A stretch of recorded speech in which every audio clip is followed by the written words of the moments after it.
On ne devient pas éclairé en imaginant des figures de lumière, mais en rendant consciente l'obscurité. Carl Gustav Jung.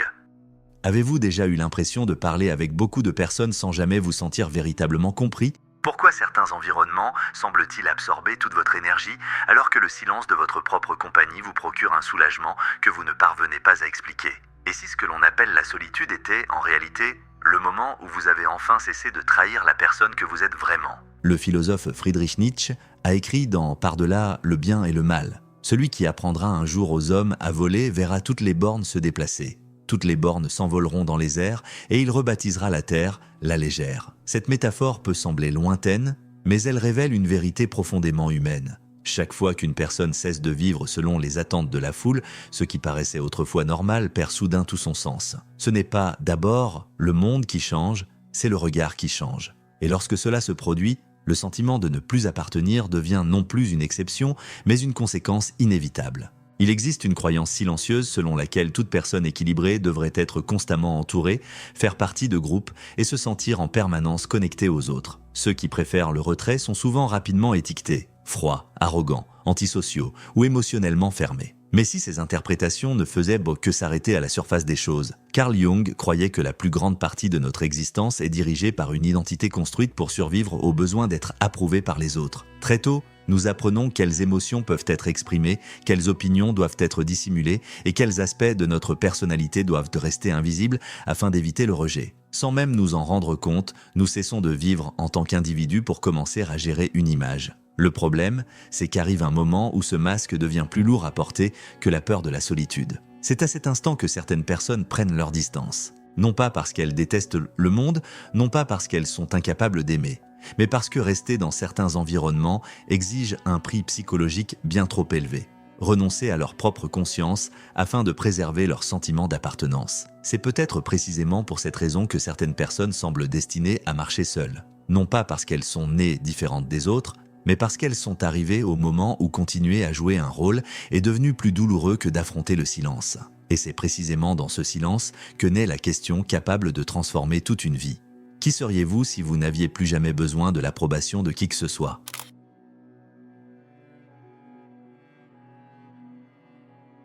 Il existe un moment que presque personne ne remarque lorsqu'il se produit. Ce n'est pas une grande déception, ce n'est pas une trahison dévastatrice, ce n'est pas un événement capable de diviser votre vie en un avant et un après. C'est quelque chose de beaucoup plus silencieux. Un jour, vous entrez simplement dans une pièce remplie de monde et vous ressentez que vous n'arrivez plus à participer au même jeu. Les conversations continuent, les rires remplissent la pièce. Chacun semble à l'aise dans le rôle qu'il joue. Pourtant, quelque chose en vous demeure immobile, comme si vous observiez toute la scène depuis une distance impossible à expliquer. C'est à cet instant que beaucoup en viennent à croire que quelque chose ne va plus chez eux. Ils pensent qu'ils sont devenus froids, qu'ils ont perdu leur capacité à sociabiliser, qu'ils ont développé une forme de blocage émotionnel. Mais Jung proposerait une autre hypothèse. Peut-être que le véritable problème n'est pas votre difficulté à créer des liens. Peut-être est-ce votre difficulté à continuer de faire semblant. La plupart des relations humaines fonctionnent grâce à des accords invisibles. Ce ne sont pas des contrats écrits, mais des attentes silencieuses. On attend de vous que vous soyez d'accord sans trop poser de questions, que vous souriez au bon moment, que vous cachiez vos doutes pour ne pas mettre les autres mal à l'aise, que vous adoucissiez vos opinions dès qu'elles risquent de menacer l'équilibre du groupe. Tant que nous acceptons ce jeu, nous sommes considérés comme des personnes agréables. Dès que nous cessons d'y jouer, tout change immédiatement. L'environnement reste le même, mais notre perception ne peut plus ignorer ce qui semblait autrefois normal. Vous commencez à remarquer des compliments qui dissimulent la rivalité, des gestes de gentillesse qui disparaissent dès qu'ils n'apportent plus aucun avantage, des conversations qui ne cherchent pas à comprendre les autres, mais simplement à confirmer ce que chacun croit déjà. À partir de ce moment-là, l'épuisement social cesse d'être un mystère. Car ce ne sont pas nécessairement les autres qui nous épuisent. Ce qui épuise réellement, c'est la gestion permanente de notre propre image. Imaginez un acteur contraint de rester sur scène 24 heures sur 24. Tôt ou tard, il finirait par oublier où s'arrête son personnage et où commence sa véritable identité. C'est exactement ce qui arrive à beaucoup de personnes. Elles ne vivent plus seulement leurs propres émotions. Elles passent aussi leur temps à calculer la manière dont elles seront perçues. Chaque mot passe à travers un filtre. Chaque réaction est mesurée. Chaque silence est soigneusement justifié afin d'éviter tout malentendu. Cette vigilance permanente consomme une immense quantité d'énergie psychique. Jung appelait cette adaptation la persona, le masque que nous construisons pour rendre la vie en société possible. En soi, elle n'est pas un problème. Toute société exige un certain degré d'adaptation. Le danger apparaît lorsque ce masque cesse d'être un simple outil pour devenir la seule identité que nous connaissions. À partir de ce moment-là, la personne ne se demande plus « que pensais-je vraiment ?» Elle se demande « qu'attend-on de moi que je pense ?» Elle ne se demande plus « que ressens-je ?» Elle se demande « quelles émotions seraient les plus acceptables ?» Sans même s'en rendre compte, l'approbation des autres prend la place de la conscience. C'est pourquoi certaines personnes supportent pendant des années des environnements qui les détruisent émotionnellement. Elles n'y restent pas parce qu'elles y sont heureuses, elles y restent parce qu'elles ont fini par confondre le sentiment d'appartenance avec la survie. Mais vient un moment où l'esprit refuse de continuer à collaborer avec ce mensonge. Le corps commence à rejeter les conversations superficielles. Le silence paraît plus honnête que bien des compagnies. Le besoin de plaire perd de sa force, tandis qu'un malaise difficile à nommer grandit peu à peu. C'est précisément à cet instant que naît l'impression de s'éloigner du monde. En réalité, c'est peut-être exactement l'inverse qui est en train de se produire. Pour la première fois, vous cessez de vous éloigner de vous-même. Et c'est ce changement presque imperceptible qui marque le début de l'un des voyages les plus difficiles décrits par Jung. Abandonner l'identité construite pour être accepté et commencer à découvrir qui demeure lorsqu'il n'y a plus de public pour applaudir votre masque.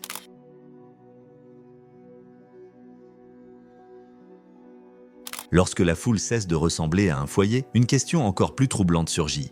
Qui êtes-vous lorsque plus personne n'attend rien de vous ? La plupart des gens pensent se connaître. Pourtant, selon Carl Jung, ce que nous appelons notre personnalité n'est bien souvent qu'un ensemble d'adaptations. Dès l'enfance, nous apprenons que certains traits de caractère sont récompensés, tandis que d'autres sont rejetés. Nous découvrons très vite qu'être obéissant attire les compliments, que cacher sa colère évite les conflits et qu'il est généralement plus sûr d'être d'accord que d'exprimer son désaccord. Sans même nous en rendre compte, nous commençons à négocier notre propre identité. D'abord, nous abandonnons de petits gestes. Ensuite, nous cachons nos opinions. Puis nous finissons par contrôler nos émotions, nos désirs et même nos rêves afin de ne pas déplaire à ceux dont nous recherchons l'approbation. C'est ainsi que naît la persona. Jung ne considérait pas la persona comme un ennemi. Elle est nécessaire à la vie en société. Le problème apparaît lorsque le masque cesse d'être un choix pour devenir une prison. Lorsque vous ne savez plus où s'arrête le personnage et où commence la personne. Ce processus est si lent que presque personne ne le remarque. Vous apprenez à rire de plaisanteries qui ne vous amusent pas.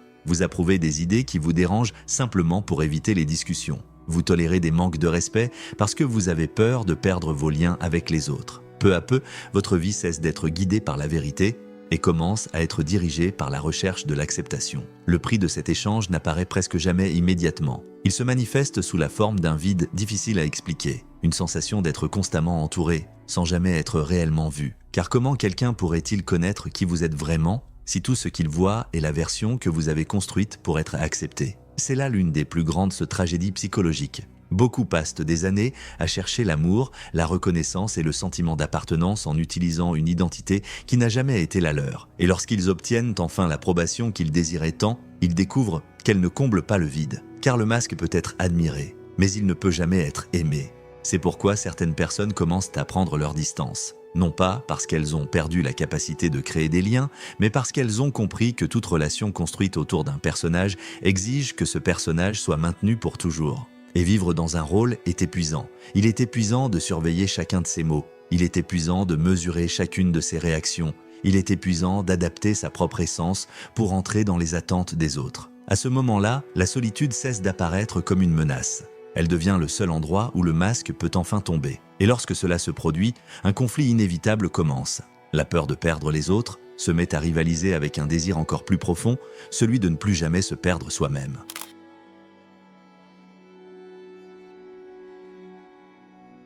Il existe une différence profonde entre être seul et se sentir abandonné. Au début, cette différence passe presque toujours inaperçue. Lorsque les relations commencent à changer, la première interprétation est souvent douloureuse. Les gens s'éloignent de moi. Mais avec le temps, une possibilité inconfortable commence à émerger. Et s'ils ne s'éloignaient pas de ce que vous êtes réellement, mais de la version de vous qui a toujours été disponible pour répondre à leurs attentes? Cette question transforme complètement notre manière de voir la solitude. Pendant longtemps, vous avez peut-être entretenu vos amitiés en répondant immédiatement aux messages, en évitant les conflits, en acceptant des situations qui vous blessaient et en offrant de la compréhension, même lorsque vous n'en receviez pas en retour. Cela ressemblait à de la générosité, mais bien souvent, ce n'était que la peur de décevoir. Le problème est que les relations nourries par ce schéma créent une dépendance silencieuse. Les autres finissent par s'attendre à ce que vous restiez exactement la personne que vous avez toujours été. Lorsque vous changez, ils sont déstabilisés. Non pas parce que votre transformation était mauvaise, mais parce qu'elle interrompt une dynamique qui leur était confortable. Soudain, vous commencez à dire « non ».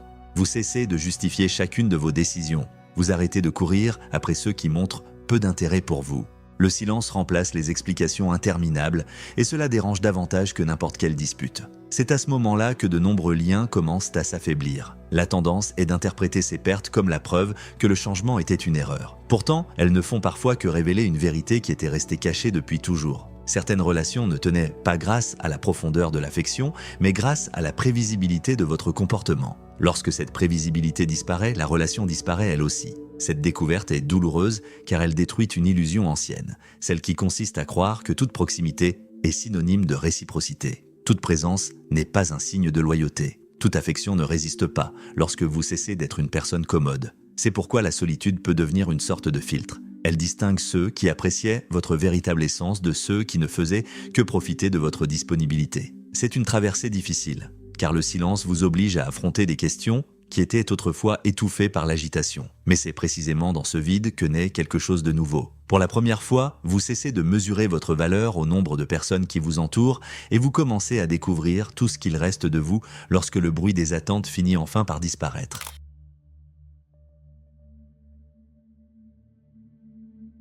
Après que le silence a remplacé le vacarme des voix, commence l'étape la plus difficile de ce voyage. Il ne s'agit pas d'affronter le monde, il s'agit de s'affronter soi-même. Tant que nous sommes constamment occupés à répondre aux attentes des autres, il reste très peu d'espace pour percevoir ce qui se passe réellement en nous. La routine, les conversations, le travail et le besoin d'approbation agissent comme un bruit permanent. Ils distraient, apaisent et, en même temps, dissimulent des conflits qui demeurent pourtant intacts. Mais la solitude fait disparaître ces distractions. Sans le regard des autres pour guider vos choix, vous êtes contraint d'observer des aspects de votre propre personnalité que vous avez passé des années à ignorer. Il ne s'agit pas seulement de peur ou d'insécurité, ce sont des parts entières de vous-même qui ont été refoulées parce qu'elles semblaient incompatibles avec l'image que vous pensiez devoir préserver. Vous réalisez que, bien souvent, vous n'étiez pas réellement patient. Vous aviez simplement peur de déplaire. Vous découvrez que le silence que vous appeliez maturité dissimulait en réalité la crainte d'être rejeté. Vous comprenez que de nombreuses excuses n'étaient pas nées d'une véritable faute, mais de l'habitude d'assumer des responsabilités qui n'ont jamais été les vôtres. Ces découvertes provoquent généralement un profond inconfort, car elles déconstruisent un récit que vous avez bâti pendant des années. Il est douloureux d'admettre que certaines qualités dont vous étiez fier n'étaient, en réalité, que des mécanismes de survie. De la même manière, des émotions qui semblaient négatives commencent à révéler un tout autre sens.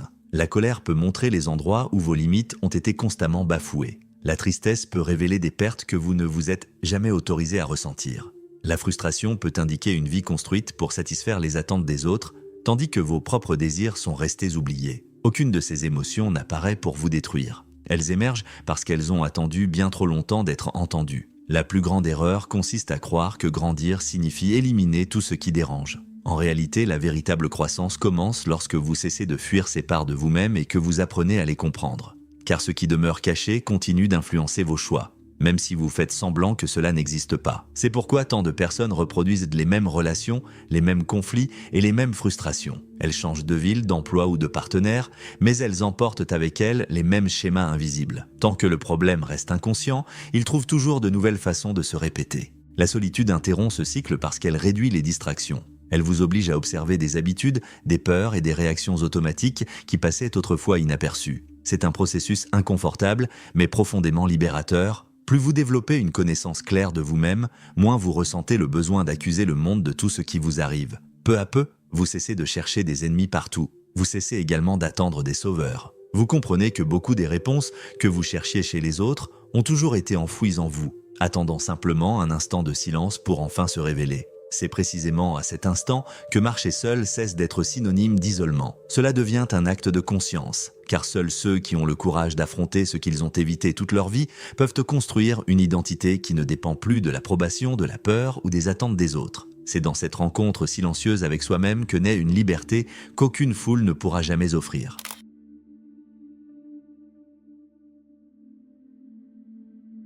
Il existe une phrase de Carl Jung qui résume le véritable sens de ce voyage. Celui qui regarde à l'extérieur rêve, celui qui regarde à l'intérieur s'éveille. Pendant longtemps, vous avez peut-être cherché des réponses au mauvais endroit. Vous avez attendu que les autres confirment votre valeur, que les relations comblent vos vides ou que l'acceptation vous apporte enfin le sentiment d'être complet. Mais toute identité construite sur le regard des autres est instable. Elle change selon l'environnement, selon les attentes et selon la peur de perdre ceux qui n'ont jamais connu votre véritable essence.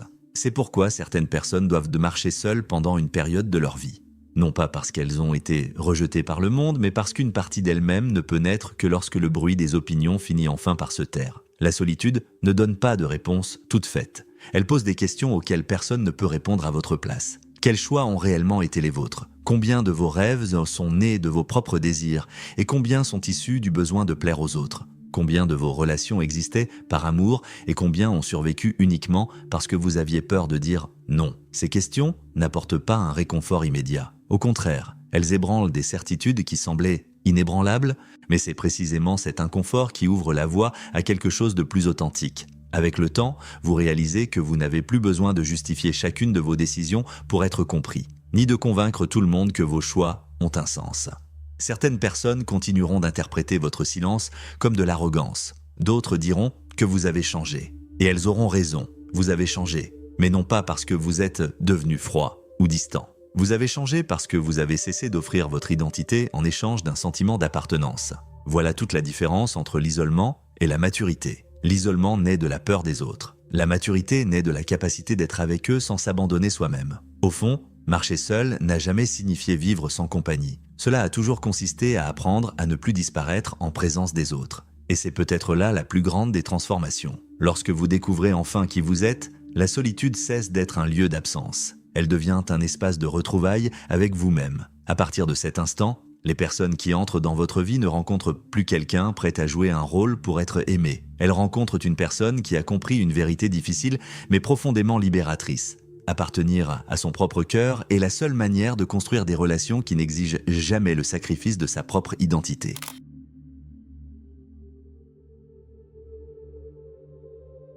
Si vous êtes arrivé jusqu'à ce moment, vous avez peut-être compris que cette vidéo n'a jamais été seulement une réflexion sur le fait de marcher seul. Elle parlait de quelque chose de bien plus profond. Le courage de remettre en question une identité construite pour plaire aux autres et de commencer à découvrir qui demeure lorsque tous les masques cessent d'avoir un sens. Ce n'est pas un chemin rapide, ce n'est pas non plus un chemin confortable. À bien des moments, il sera marqué par le doute, le silence et l'impression d'avoir perdu quelque chose d'important. Pourtant, il arrive que ce qui ressemble à une perte ne soit en réalité que la fin d'une version de vous-même que vous ne pouviez plus porter.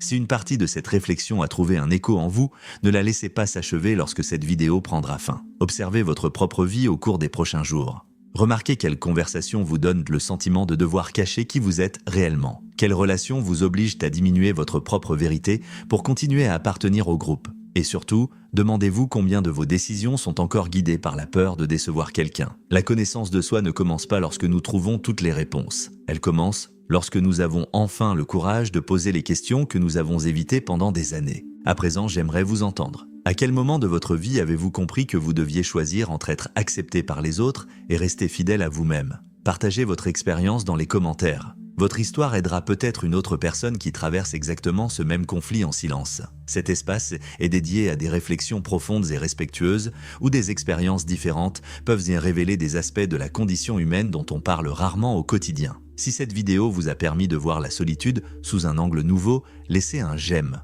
Ce simple geste montre à l'algorithme qu'il vaut la peine de recommander des vidéos qui encouragent de la réflexion plutôt que le simple divertissement. Ainsi, davantage de personnes pourront découvrir ce type de contenu. Et si vous appréciez les discussions sur Carl Jung, la psychologie des profondeurs, la philosophie, le comportement humain et les mécanismes invisibles qui façonnent notre identité, abonnez-vous à la chaîne et activez les notifications. Chaque semaine, nous publions de nouvelles réflexions pour celles et ceux qui préfèrent comprendre l'esprit humain plutôt que de simplement y réagir. Merci d'avoir consacré votre temps, votre attention et surtout votre volonté de regarder en vous-même. Nous nous retrouvons dans la prochaine vidéo. D'ici là, continuez à vous poser la question que peu de personnes ont le courage d'affronter. La vie que vous menez est-elle vraiment née de ce que vous êtes ou seulement de la personne que vous avez appris qu'il fallait être ?